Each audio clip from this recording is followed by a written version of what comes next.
ایمان تازہ کرنے والا ایک بے روزگار کا قصہ۔ ایک بار کا ذکر ہے، ایک نوجوان جس کا نام علی تھا بے روزگاری کے سبب اپنے وطن سے باہر ملازمت کی تلاش میں گیا۔ وہ ایک محنتی لڑکا تھا اور اس کا خواب تھا کہ وہ اپنے خاندان کی کفالت کرے۔ علی نے ایک غیر مسلم ملک کا سفر کیا جہاں اس نے امید رکھی کہ وہ اچھی نوکری حاصل کر لے گا۔ علی نے وہاں ایک فیکٹری میں کام شروع کیا، مگر اس کا مالک ایک عیسائی تھا جو اسے اسلام کی بنیادیات سے واقف نہیں تھا۔ مالک نے علی سے کہا کہ اسے نماز پڑھنے کی اجازت نہیں دی جائے گی کیونکہ فیکٹری کے اوقات کار میں یہ مناسب نہیں سمجھا جاتا تھا۔ علی کے دل میں ایک خلش سی پیدا ہوئی، مگر اس نے عزم کیا کہ وہ اپنی نماز کبھی نہیں چھوڑے گا۔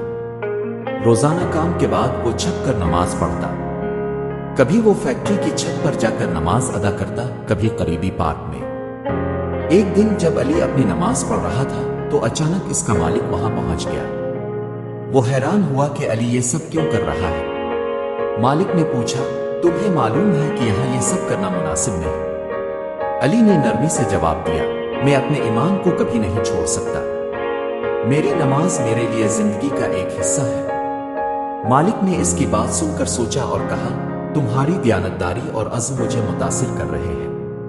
میں چاہتا ہوں کہ تم آزادانہ اپنی عبادت کرو اور میں تمہیں کچھ خصوصی وقت دوں گا۔ اس واقعے کے بعد علی نے نہ صرف اپنی نماز جاری رکھی بلکہ اس نے اپنے ایمان کے بارے میں بھی اپنے مالک کو آگاہ کیا۔ مالک نے بعد میں اس کے مذہب کا احترام کیا اور اس کی مدد کی۔ وقت گزرتا گیا اور علی نے محنت کی بدولت اپنی زندگی سنواری۔